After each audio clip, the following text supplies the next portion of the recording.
Bonjour à tous, Madame, Monsieur, je vous souhaite une bonne journée. Je voulais par cette intervention évoquer la notion de Dieu dans l'islam. L'islam, comme le judaïsme et le christianisme, ce sont des religions révélées. Des religions qui évoquent en même temps par la notion de Dieu. Par exemple, dans l'islam, bien entendu, le Dieu unique, c'est-à-dire la reconnaissance du Dieu unique et la transcendance de Dieu. Et dans ce sens-là, je voulais évoquer les points communs entre les trois religions révélées, qui nous aident vraiment à ouvrir des pistes de la communication. Et dans ce sens-là, je lance mon appel, ma proposition de la constitution ou bien la fondation d'une, peut-être pourquoi pas, d'une association internationale pour valoriser les notions, les valeurs de la transcendance et de la reconnaissance de Dieu unique, c'est-à-dire le monothéisme, dans le sens le plus noble des termes, dans les trois religions. C'est-à-dire, c'est pas valoriser cette notion sur le plan uniquement théologique, mais sur le plan moral, sur le plan social, sur le plan politique, sur le plan relationnel, individuel, collectif et sociétal. Et c'est pourquoi que dans l'islam, donc, c'est la reconnaissance de Dieu unique. C'est la première base de la foi musulmane, c'est-à-dire at-tawhid. La reconnaissance de Dieu, c'est comme dans le judaïsme aussi, Dieu unique, la transcendance de Dieu, c'est la libération de toute forme d'idolâtrie dans tous les trois religions, bien entendu en islam. L'islam, c'est la fidélité à Dieu, c'est-à-dire la soumission à Dieu. C'est la reconnaissance que Dieu, il est puissant. Dieu qui gère, Dieu qui crée le monde par amour. En même temps, Dieu a donné au monde ses paroles et a envoyé le prophète Mohammed comme prophète de Dieu par le Coran, c'est-à-dire par la parole de Dieu. Donc, en même temps, l'islam, c'est la synonyme de salam, c'est-à-dire shalom, c'est-à-dire paix. Donc, dans l'islam, la relation entre hommes, c'est-à-dire l'homme musulman ou croyant avec Dieu, c'est une relation qui est déclenchée un état de paix. Comme par exemple aussi dans le judaïsme, il y a la paix, est synonyme de l'harmonie, de cette complémentarité entre la dimension, ou bien les dimensions spirituelles, morales et matérielles. Et aussi dans l'islam. L'islam a travaillé par ses valeurs, par ses principes, à fonder cette réalité. C'est-à-dire la première réalité, c'est la reconnaissance du Dieu unique. Et dans l'islam, nous ne pouvons pas avoir une éthique bien équilibrée, morale bien structurée, sans avoir, bien entendu, une foi très solide. C'est-à-dire sans avoir une vraie vision sur Dieu. C'est-à-dire la reconnaissance de Dieu unique. Dieu qui a créé la terre, le ciel, qui a créé tous les êtres humains. En même temps, la création, dans la notion de Dieu, dans le judaïsme ou dans l'islam, je parle ici dans l'islam, c'est la reconnaissance de l'égalité de tous les êtres humains, l'égalité de droit, l'égalité sur le plan de leur humanité. C'est la reconnaissance que tout être humain, sans exception, mérite le respect, mérite la paix, mérite le respect de ses droits fondamentaux.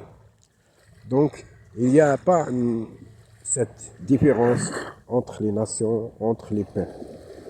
Tous les peuples, sans exception. Cela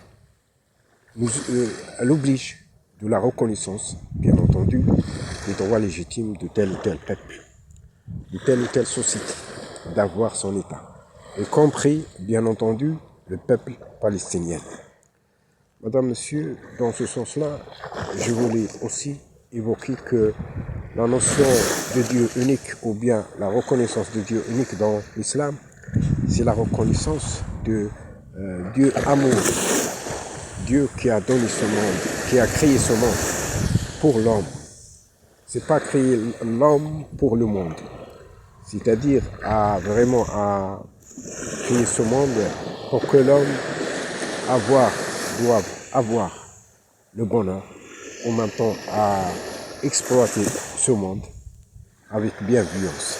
En même temps, l'homme peut, à travers la notion de Dieu unique, de rétablir un vrai dialogue constructif avec l'univers. Et l'univers, c'est la manifestation de la gloire de Dieu, c'est-à-dire la terre, le ciel et l'homme, même la création de l'homme, qui nous parle toujours de Dieu. C'est pourquoi que vraiment la sacralité dans les trois traditions spirituelles et religieuses, c'est-à-dire dans l'islam, dans le bouddhisme, dans le christianisme, cette sacralité nous oblige à nous libérer de toute forme d'idolâtrie intérieure, c'est-à-dire l'idolâtrie où il y a le rejet de l'autre, il y a porter un regard caricature sur l'autre, ou bien considère l'autre comme un ennemi.